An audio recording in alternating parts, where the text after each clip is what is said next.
Hey everybody, welcome back to Tim Travels. I'm your host Terry, but you already knew that.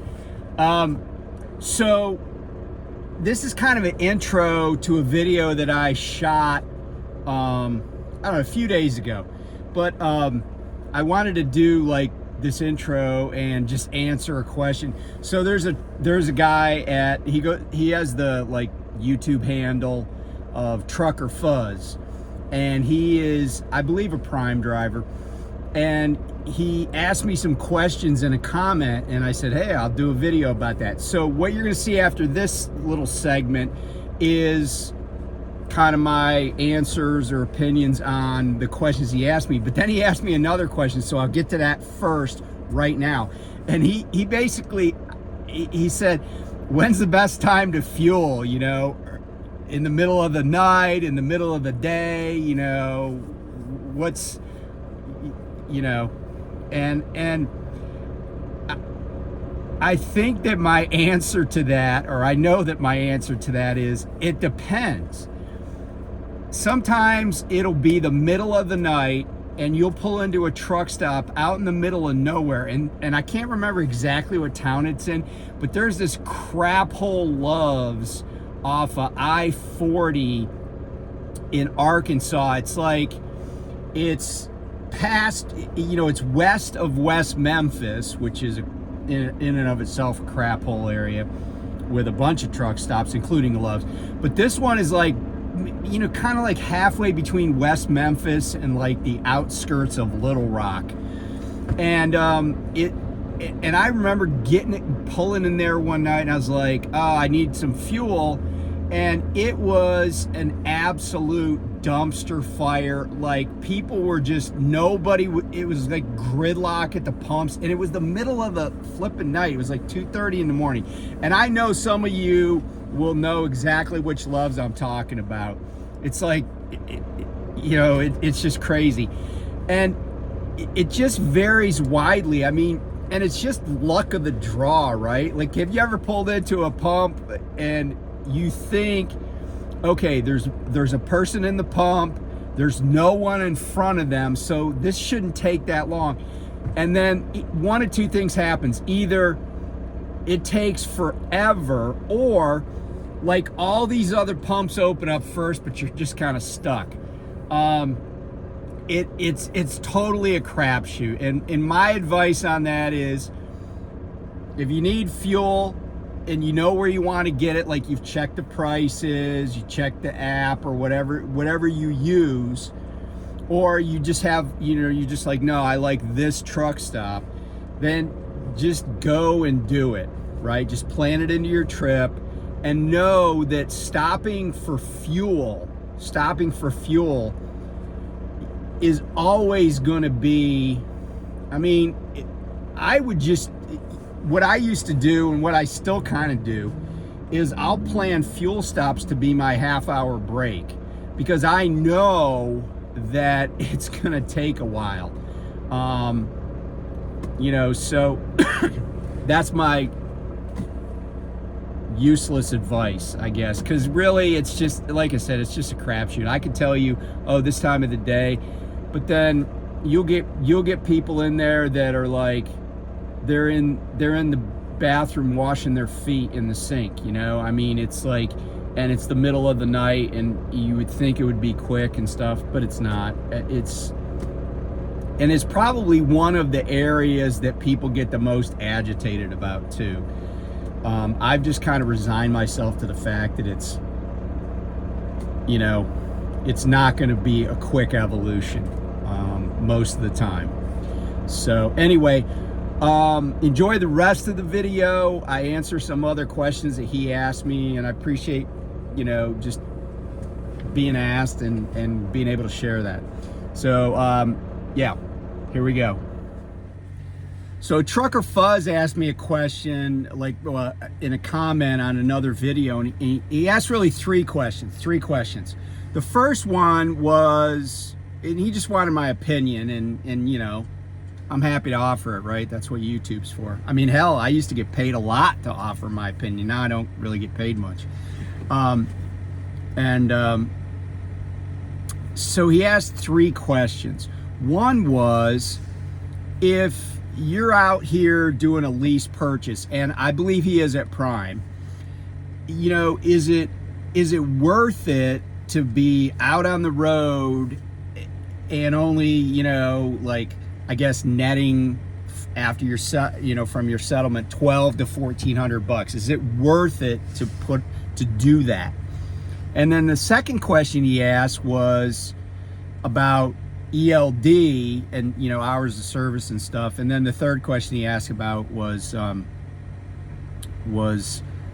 like, do I feel like we're being spied on with cameras and stuff? And since he's at Prime and my company both use those Netrodyne cameras, I would say, I'll answer the last question first. Yeah, I do think we're being spied on. I mean, as an example, I'm off duty and my truck is turned off. The camera says right now that it is looking forward but not at me. But here's the thing, right? It records sound and video. I have zero confidence that that camera is not recording what I say, because think about it. If the forward camera records sound and it's on, then it's recording my voice, because, you know, it'll record a noise like, you know, if I smack a deer or somebody runs into me, it records that noise too, but it's going to record my voice at a minimum. But I don't know that it's not recording me, you know, in video too. That's actually why in the evening I put my like backpack on the dash to just cover up the camera. But yeah, I think you know, I mean, you call it what you want. I mean, it's definitely surveillance. By the way, Knight KNX issued a press release, I think about a week ago, or maybe a little bit less, saying that they're getting Netrodyne cameras for Knight Transportation and Swift. So, yeah, they're, and it was the whole press release was bullshit. But, you know, welcome to the club, ladies and gentlemen. So that's the first question. The second question is about hours of service and, you know, like people running, like, and I think he was referring to the fact that there didn't used to be ELDs. And I guess my opinion on that is, I don't really want to run. Like, I can drive for 24 hours. I've done it many times. I could drive for, you know, quite a while, but I don't want to. And I especially don't want to do it in a truck. Driving a semi is tiring. It's fatiguing. Is it particularly hard?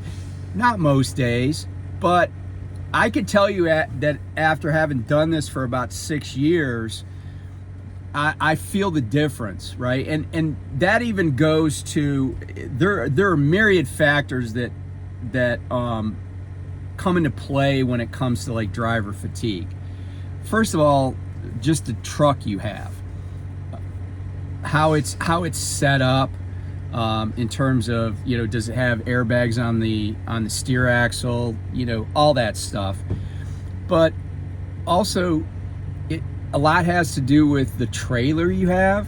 Because when I first started at Knight Transportation, we didn't have air ride trailers at Knight, and I suspect there's still a lot of trailers out here that aren't air ride. But and in fact, the trailers that I pull most of the time are not air ride. But and then, you know, it's like, how's the trailer loaded? I mean, there are just a ton of factors. Bad roads, bad traffic, all those things add up to fatigue. And you know, candidly, if you feel like you have to run 16 hours a day to make money, then one of two things: either you're expecting way too much money out of a trucking career, or you don't get paid a fair, you know, wage or CPM or whatever you want to say. I know there are people that are, you know, cooking the books, and, you know, there's like, I've talked about Triton, how they had, you know, ghost drivers on the ELD and stuff. But my experience is that if I run, 9 to 10 hours a day, I make enough money to make it worth my while. Would I like to make more? Sure. But I'm not willing to drive like 18 hours a day to do it. I mean, some days I just want to stop driving. In fact, I've been in a position at times where I was like, man, I just wish my drive clock would drain down here because I'm just ready to stop. But I don't want to stop when I've only driven for like 8 hours and 40 minutes, because then my DM or my fleet manager would be like, dude, you didn't even drive very far today. I mean, just as an example, today, so when I stopped, I have 2 hours and 40 minutes left on my drive clock. I've driven 470 miles today, and I loaded this trailer. So I had to unstrap, get it loaded, mess around with that, get it loaded, strap it back, and I'm like, that's a fair day's work, right? I don't need to drive the other 2 hours and 40 minutes or 2 hours and 39 minutes and then stop on an off ramp. I'm not about that mess. And so that brings me to his first question, and that is it worth it to be out here doing, like, let's say you're taking home $1,200 to $1,400 a week, and after everything's paid for, and I put that in air quotes because you're really not taking that home, right? Unless you just ignore paying taxes. You have to pay taxes, right? And on a lease purchase, and just for reference, on a lease purchase, you have less benefits, if you will, than just a straight lease. And for example, I had a straight lease and on both my trucks at Prime, but the Freightliner I had, I broke down and a while back out in Wichita, or had to get towed into Wichita. And so I was broken down for, I don't know, I think I was actually sitting for probably maybe like 5 days. But I got like $650 in breakdown pay that I wouldn't have gotten if I were lease purchase. There's a few other benefits. Some of them are kind of like, they're benefits, but whether or not you'll ever be able to take advantage of them is questionable. One of them is every year Prime would put away $1,500 in whatever fund I selected, and it's this deferred comp. And if you're a lease purchase, they only put away $1,000 because Success Leasing isn't kicking in the extra $500. The problem with that being a benefit is that in order to qualify to ever get that money out of there, you have to have been with Prime. You have to have been a lease or lease purchase with them for 10 years without any breaks in there, and you have to be age 65. I'm sure there are some people that have been able to take advantage of that. I would have had to stay at Prime till I was 68. Because I started there when I was 58. I would have had to stay there till I was 68 to ever collect a dime. And so I just looked at it as found money. But let's be honest, most people, I mean, the vast majority of people that have ever or will ever be affiliated with Prime in any way are never ever going to be able to take advantage of that. Because 10 years... that means you never make any mistakes where they want to terminate your contract. You never do anything wrong, and you're age 65.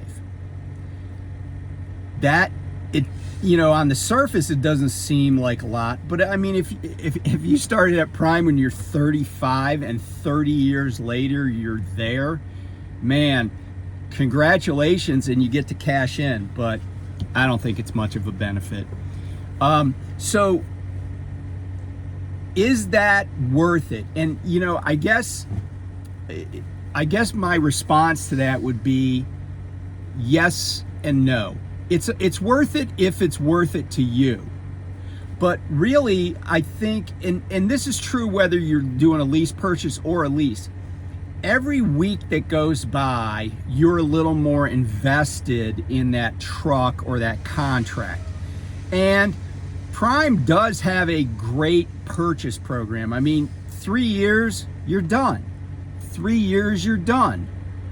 And as long as you can stick it out for that 3 years and just, deal with what he was asking about, which was, time away from home, being on the road, staying at truck stops, and maybe after you pay your own taxes and do a lot of your own heavy lifting, you got like $1,000 to, he said 12 to 1,400, but I'm going to take and say 1,000 to 1,200 because you probably should pay your taxes.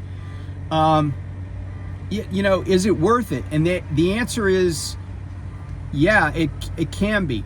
And I said, I met a couple there one time, and they were both in their 20s. They had left different careers and came to trucking. And I told them, I said, hey, if you lease here and then run as a team, if you lease here for 3 years, you could probably have $100,000, put away by the time you finish that 3-year lease.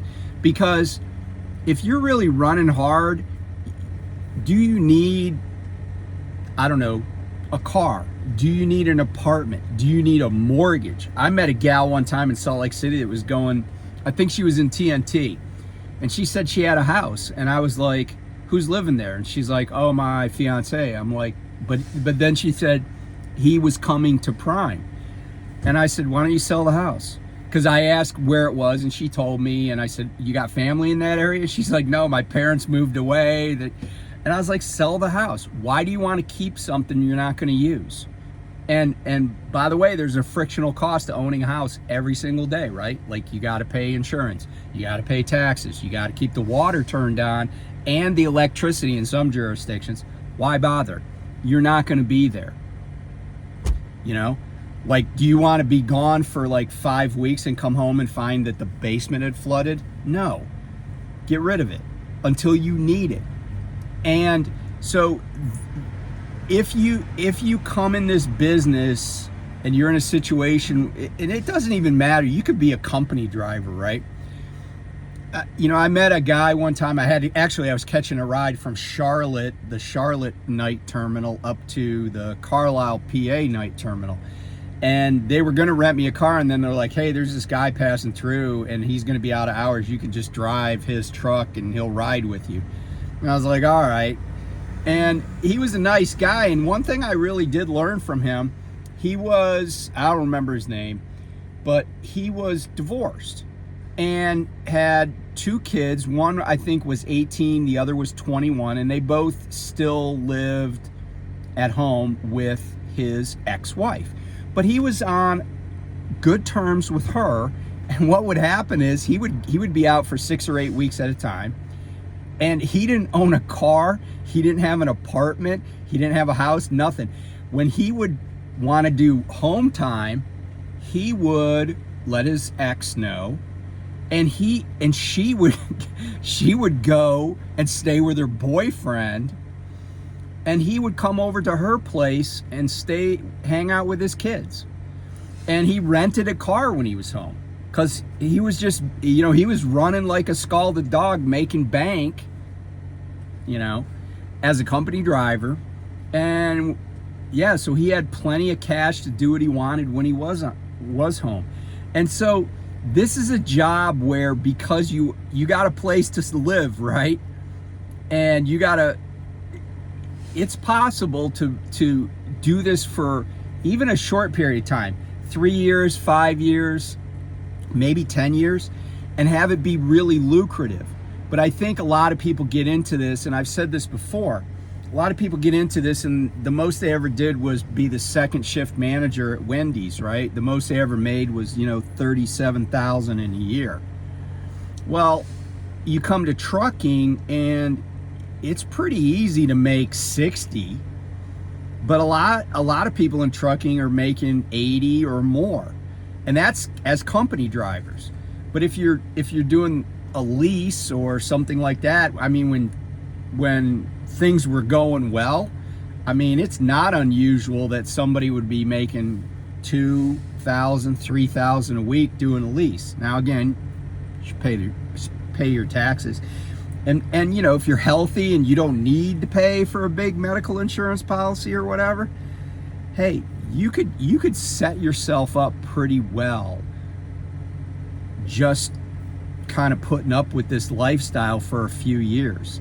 And I mean, I think a lot of times people come into this industry and they don't necessarily understand the amount of sacrifice it's going to take to be successful. And they give up too soon. They give up easily. And if you're a person that gives up easily, this is probably not for you, because no one's going to hold your hand. And